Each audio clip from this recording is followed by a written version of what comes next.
So welcome back. This is second class of relative class. In our first class, we finished what is relative, and what is class, what are the two types of classes, dependent class and independent class. Then we define as the word relative. It is actually a relative pronoun. So then we move forward. And I also at that time defined where we can use relative pronoun and what is the effect of relative pronoun. मतलब जब हम relative pronoun को use करते हैं तो उससे क्या impact दो सेंटेंसेस पे पड़ता है, वो हमने सारा का सारा relative class पार्ट नंबर 1 में हमने वो फिनिश किया। जैसे उस टाइम पे मैंने एक एग्जांपल बोली थी, Aamir is a boy, full stop, he eats food. तो मैंने उस टाइम भी यही एग्जांपल बोली थी। You can take countless examples. So मैंने आपको बोला था when we are going to use relative pronoun, it can be used on two locations. It may be after sentence 1 का जो सब्जेक्ट होता है वहां पे यूज कर सकते हैं, या जो ये दो सेंटेंसेस होते हैं इनके बीच में भी हम यहाँ पे रिलेटिव प्रोनाउन को यूज करते हैं। और जब हम रिलेटिव प्रोनाउन को यूज करते हैं तो ये full stop, punctuation mark cut होगा, कभी यहाँ पे सब्जेक्ट कट होगा, कभी ऑब्जेक्ट कट होगा। वो हम आगे देखेंगे कहाँ पे सब्जेक्ट कट होगा और कहाँ पे ऑब्जेक्ट कट होगा। सो यहाँ पे हम आगे जाते हैं। तो जब मैं इन दोनों के बीच में, if I'm going to solve this example, so it is when I'm going to use relative pronoun, example will become Amir is a boy. Amir is a boy who eats food. Who eats food. मैंने आपको यहाँ से ये solve करके दिया, इसका एक reason है मैंने क्यों आपको सॉल्व करके दिया। लुक, तो जब मैंने यहाँ पे who को यूज किया, who is here relative pronoun. It is here relative pronoun. Relative pronoun मतलब जब मैंने रिलेटिव प्रोनाउन को यूज किया तो इस रिलेटिव प्रोनाउन को यूज करने से क्या हुआ, फर्स्ट ऑफ ऑल ये पंक्चुएशन मार्क जो है वो कट हुआ, and at the same time the subject of sentence 2, sentence second also gets eradicated. मतलब आपने इसको भी कट किया। अब आपने यहाँ पे ही को कट क्यों किया, क्योंकि जो हु हम यूज करेंगे वो हमने इसी सब्जेक्ट के प्लेस पे यूज करना है। सो इसीलिए किसको दैट रिप्लेस करेगा, इसीलिए ये ही को ही रिप्लेस करेगा। In other words, in most of the examples जो हम रिलेटिव प्रोनाउन यूज करते हैं वो उसी वर्ड को रिप्लेस करते हैं जहां पे हमने उस रिलेटिव प्रोनाउन को यूज करना होता है। नाउ अब जब हमने रिलेटिव प्रोनाउन को यूज किया, इससे क्या इम्पैक्ट पड़ा, पहले ये जो दोनों सेंटेंसेस थे they merged, they get mixed up and they become one sentence, just like Aamir is a boy and who eats food. मतलब ये सारा का सारा एक ही सेंटेंस रहा, लेकिन इस सेंटेंस में फिर आपको मिलेंगे two classes. This class is known as main class and this class, मतलब ये वाली क्लास जो हु से बिगिन होती है या जो किसी भी रिलेटिव प्रोनाउन से, ये जरूरी नहीं है कि दैट ये हर बार हु से ही बिगिन होगा। समटाइम्स इट में begin with that, sometimes with which, sometimes with were, when, so other relative pronoun. कोई भी क्लास जो रिलेटिव प्रोनाउन से बिगिन होती है तो उस क्लास को क्या कहते हैं, रिलेटिव क्लास कहते हैं। उस क्लास को क्या कहते हैं, उस क्लास को रिलेटिव क्लास कहते हैं। अब आपको समझ आया रिलेटिव क्लास किसको कहते हैं। Relative class in other words होती है it is dependent class. It is dependent class, dependent class. लेकिन यहाँ पे इस टर्मिनोलॉजी में, रिलेटिव क्लास की टर्मिनोलॉजी में हम उसको क्या नाम देंगे, we have to call it as relative class. So what is now relative class? Relative class is a class which begins with relative pronoun. For example in above example यहाँ पे हमने हु को यूज किया। जब हमने who co use किया, who एक relative pronoun है, इससे आगे की क्लास, इससे ये क्लास जो है ये बनी रिलेटिव क्लास। अब अगर हमने रिलेटिव प्रोनाउन को यूज किया, इसका इम्पैक्ट क्या पड़ता है? रिलेटिव प्रोनाउन का इम्पैक्ट ये पड़ता है कि दैट इसकी वजह से you know that एक class relative class बन जाती है. So that is how you are going to face questions in class 10th, 11th and 12th.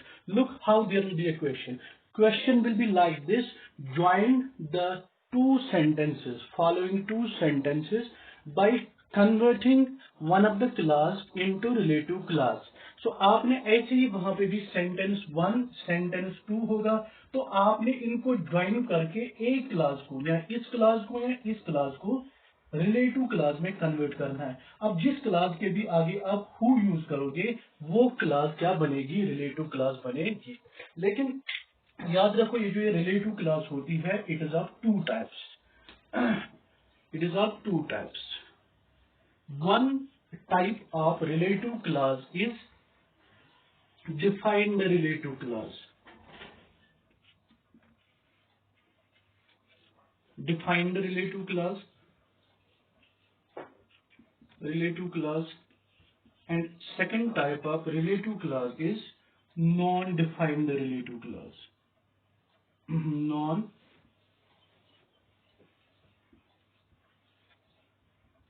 Non-defined relative class.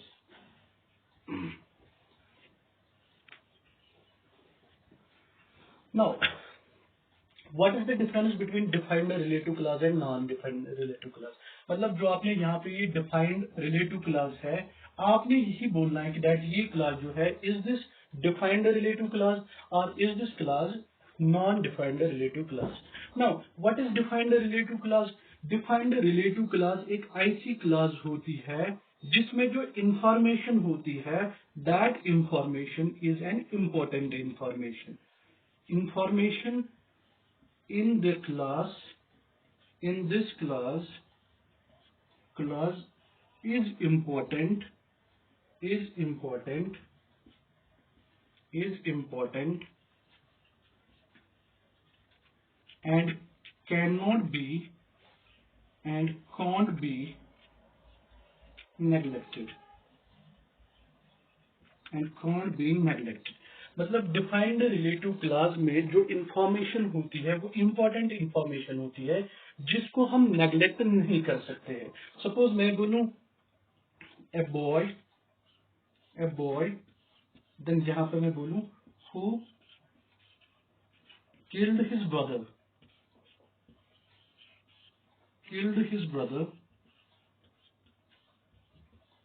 brother is in suppose India.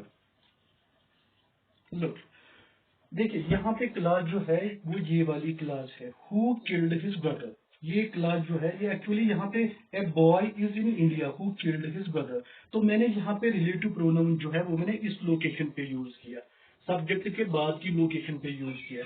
तो ये वाली क्लास यहाँ तक जो क्लास बनी, अब आपने ये बोलना है कि that is this defined relative class और is this non defined relative class. So you have to say this class is a defined relative class. Why this class is a defined relative class? Because जो इस class में information है, that information is very very important. You can't neglect this information as this, you know that information is very vital. So this type of the relative class is known as defined relative class. Now, if we are going to say that, if we are going to take second relative class, that is non-defined relative class. So non-defined relative class का क्या मतलब हुआ? Non-defined relative class का मतलब ये हुआ जो relative class में information होती है वो इतनी important और essential नहीं होती है. Such information which is not important,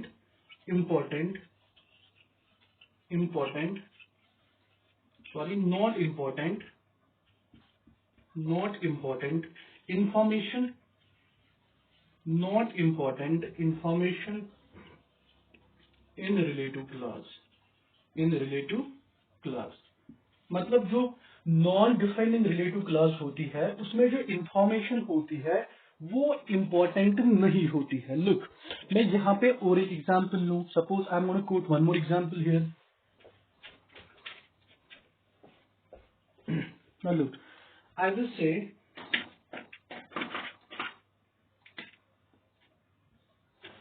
A woman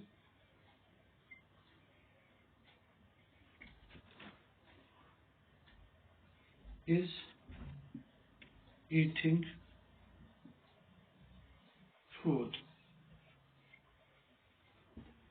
Now, look, sorry, let us rewrite it here. Now look here. मैं इसको ऐसे लिखूँ, a woman, a woman who is who is 50 years old, 50 years old is in the room, in the room. और अब मैं क्या काम करूं, इस क्लास से पहले भी मैं कॉमा यूज करूं और इस क्लास के बाद भी मैं कॉमा यूज करूं। याद रखिए, जब भी हम कॉमा को यूज करते हैं, comma is a punctuation mark, हमने कॉमा को बिल्कुल उस वर्ड के क्लोज यूज करना होता है, उसके बाद थोड़ी स्पेस डालनी होती है। यहाँ पे भी वर्ड के क्लोज और स्पेस डालनी होती है। अब मैंने यहाँ पे एग्जांपल ली, a woman who is 50 years old. अब इस क्लास में जो मैंने ये क्लास ली, जिसको मैंने कॉमास में रखा, ये क्लास जो है ये नॉन डिफाइनिंग रिलेटिव क्लास है, क्योंकि इस क्लास में जो मैंने इंफॉर्मेशन दी, ये information as per context important नहीं थी। That is why I put it in commas. whenever a class is in commas, so we can call that class as non-defining relative class.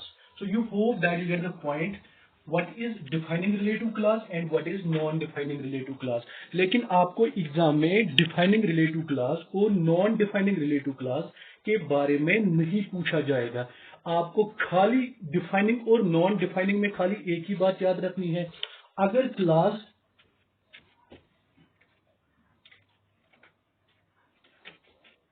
अगर class defining relative class होगी तो आपने inverted commas का use नहीं करना है। अगर आप सब्जेक्ट के बाद उस क्लास को लाओगे, and if class is a non defining relative class, so in that condition you have to use inverted commas. Now let me now use relative pronouns one by one. And we are going to take examples, and with the help of examples, we are going to do relative pronouns. So let me take them one by one. First one is who, then we have that, who, then we have that. Third one is which. Fourth one is where. Fifth one is when. Sixth one is whose, and seventh one is whom. So these are seven relative classes, there are seven relative pronouns that we have to take into consideration. So repeating them again, we have here who, that, which, where, when, whose, whom. So इनका use जो है ये dependent होता है किस पे। याद रखो, जो टर्म हम आगे पढ़ेंगे, इट इज एंटीसीडेंट। एंटीसीडेंट मतलब जो आपके पास गिवन होगा क्वेश्चन पेपर पे, वो होगा sentence one and sentence two. आपके पास गिवन होंगे sentence one and sentence two. तो आपको ऊपर क्वेश्चन में लिखा होगा कि that join the two classes, join the two sentences by turning, so that means you have then there two sentences, sentence one and sentence two, by turning one of the class into relative class। मतलब जिस sentence से पहले आप relative pronoun use करोगे वो class क्या बनेगी, that class will become relative class. लेकिन आपने you know that in sentences में रिलेटिव प्रोनाउन को यूज करने के लिए क्या देखना होगा, एंटीसीडेंट देखना होगा। Now what is the meaning of antecedent, let me move forward. First of all, let me take the example of who. Who. Who is used with persons, persons, who, persons, but in which form? Singular.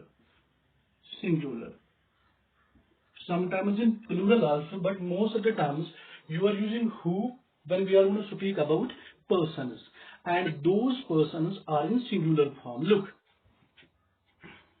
girl is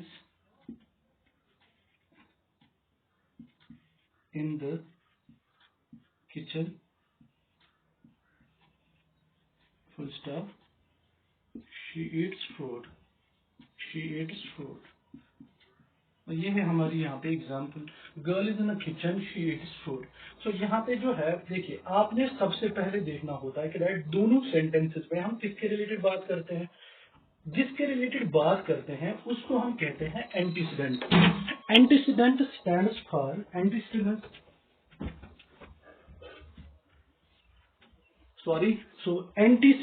stands for any person, anything, any issue, or any animal about whom we are speaking in both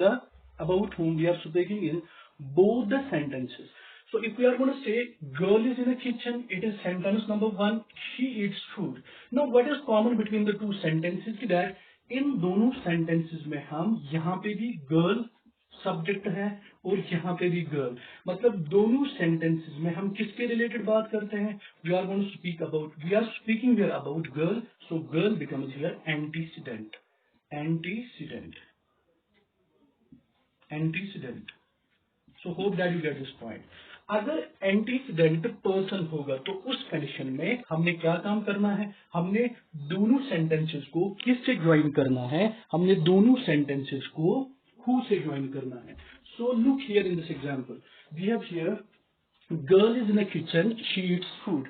सो यहाँ पे girl is person, she is here, you know that again person, so we are speaking about person and she is singular means she is only one here, so we are saying about person who is singular, so in that condition you have to use who।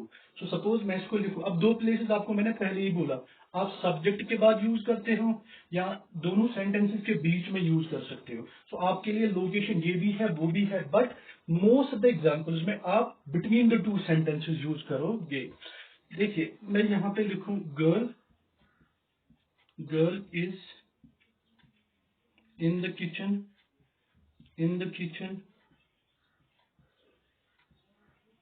then अब मैं यहाँ पे between the two sentences में relative pronoun use करूं तो यहाँ पे who use करने से फुल स्टॉप भी कट होगा और सेकंड सेंटेंस का सब्जेक्ट भी कट होगा, क्योंकि हु किसको रिप्लेस करेगा, शी को रिप्लेस करेगा। हु यहाँ पे एक्ट होगा एज ए सब्जेक्ट जो शी को रिप्लेस करेगा, इसीलिए मैंने यहाँ पे हु लिखा and after that I will right who eats food, who eats food, so यहाँ पे dot use करेंगे। so this is example, you can do rest examples by yourself, but here first is who is used with singular persons। याद रखो अगर अगर plural persons भी होंगे but they are referring to the same thing, इस उस condition में भी हम क्या यूज कर सकते हैं, हु को ही यूज कर सकते हैं। लुक मैं बोलूं the boys are singing, they are they are writing. So अगर मैं बोलूं sorry the boys are singing, they are dancing, so they are dancing. Look अगर मैं बॉयज की एग्जांपल लूं इस कंटेक्स्ट में, तो इन दोनों सेंटेंसेस में जो बॉयज है वो एक ही वो एक ही इशू या वो एक ही वर्क को रिप्रेजेंट करते हैं, तो उस कंडीशन में भी हम प्लूरल सब्जेक्ट्स के साथ क्या यूज कर सकते हैं, प्लूरल पर्सन्स के साथ हु यूज कर सकते हैं। सो देन आपने ये वाला पहला वाला रूल यहाँ पे याद रखना है। Then we are here that. अब डैट कहाँ पे यूज होगा, it is used with persons in plural, और उसके साथ things, persons, things and animals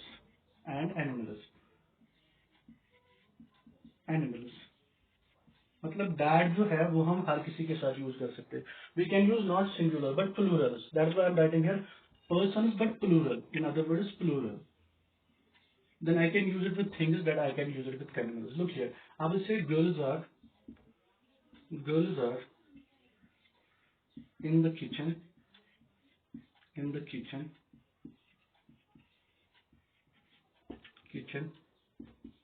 they are eating food। तो यहाँ पे मैंने किसके रिलेटेड बात की, यहाँ पे मैंने girls, persons in plural, so they again persons in plural, so antecedent बना यहाँ पे क्या, पर्सन्स। तो इस कंडीशन में आप क्या यूज करोगे, दैट यूज करोगे। So girls are in the kitchen that are playing. So you know that, क्योंकि वो एक ही चीज को यहाँ पे रेफर करते हैं, वो यहाँ पे खाली एक ही काम को रेफर करते हैं। सो यहाँ पे हम हु को भी यूज कर सकते हैं। So I can here write girls are in the kitchen that are playing, और sometimes I can write girls are in a kitchen who are playing. But better is that whenever you have plural, so whenever you have plural person, so at that time you have to use here that. Then things के साथ, suppose a bus is on the road, it is, it is moving, it is sorry, running fast. So यहाँ पे मैंने किसके related बात की, बस, और यहाँ से भी बस के रिलेटेड, ये यहाँ पे थिंग बना, तो जब मैं इसको कन्वर्ट करूँ, इसको क्या बनेगा, a bus is on the road, is on the road, that is running, that is running very fast. So ये हमारे पास है एग्जाम्पल किसके रिलेटेड, दैट के रिलेटेड। और उसके बाद हम फिर से दैट को किन के साथ यूज, सॉरी दैट को किन के साथ यूज कर सकते हैं, we can use that also with animals. So we can use that also with animals, animals. So just like if I'm saying cow is a pet animal, cow is a pet animal, pet animal, it eats grass, it eats grass. So again here example is related to cow, which is animal, so I can write cow is a pet animal that eats grass. So it is easy here. So it is that. So after that, we have to take here that is followed by then which. So examples आप खुद कर सकते हो, मैं आपको यहाँ पे दूं कि that which कहाँ पे use होगा. So when we are going to take which, so which is used with, first is it can be used with things or it can be used with animals or animals. मतलब जहाँ पे हम that use कर सकते हैं वहां पे हम विच भी यूज कर सकते हैं, but that has one feature, it is used with humans also, plural humans also, plural persons also, but which is mostly used with things and animals. It's like जो मैंने इससे पहले एग्जांपल ली, मैंने ली a bus is running, a bus is running,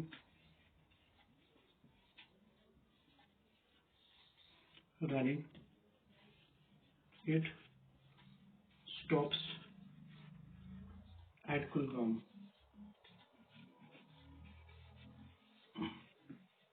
So again we are speaking here about bus. So bus is a thing. So in this condition मैं यहाँ पे which भी use कर सकता हूँ and I can use here that also. So this is one more use of which. So which and that is has common uses. So which is used with things, that is also used with things, which is used with animals, that is also used with animals. So only one case differs here, that is used with persons in plural, but which is not used with persons with plural or persons that are plural. So then after this, so let me take now verb. So verb. Now verb is used in case of places. Places. It is used in case of places. Suppose if I am saying that I went to Pahalgam, I went to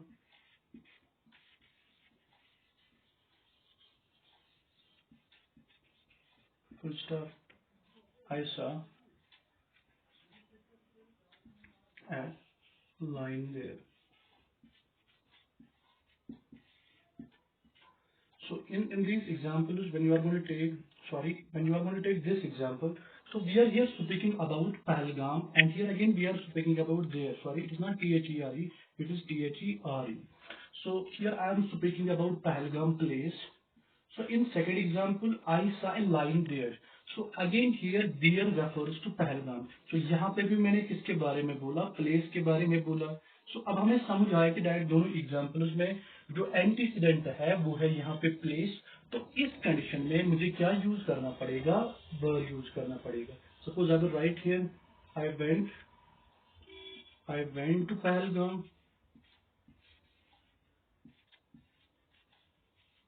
Pahalgam. देन क्योंकि ये place है मैं लिखूं फिर verb. लेकिन यहाँ पे एक पॉइंट है, देखिए अब जब मैं लिखूं वर, तो अब मुझे यहाँ पे सब्जेक्ट को कट करना था, बट यहाँ पे हम सब्जेक्ट को कट नहीं करेंगे, क्योंकि जिस वर्ड को ये रिप्लेस करेगा, ये प्लेस को रिप्लेस करेगा, और प्लेस जो रिप्रेजेंट वर्ड यहाँ पे करता है, इट इज एक्चुअली देयर। अब मुझे इसको इस प्लेस पे यूज करना था, but the thing is this, जब भी हम रिलेटिव प्रोनाउन को यूज करते हैं, तो हमने वो बिटवीन द टू सेंटेंसेस और after subject of sentence one use करना पड़ता है। सो इसीलिए हमने इसको इस लोकेशन पे यूज करना होता है, और इसको डियर को और फुल स्टॉप को कट करना होता है। Wire I saw a line, wire I saw a line. So this is example related to places. You can do rest of the examples yourself. Now, after that we have then when. When is used with time. When is used with time. मतलब जब दोनों sentences में time का concept हो, तो वहां पे हम क्या यूज करते हैं, when यूज करते हैं। Just like if I am saying that, don't call me, don't call me, don't call me, full stop, I am in office। No, यहाँ पे हम किसके रिलेटेड बात करते हैं। So don't call me, you know that time को आपको यहाँ पे एग्जाम्पल में ही टाइम नहीं है। You have to understand, you have to sense out both the examples. Both the examples are like this. Here, 1 minute.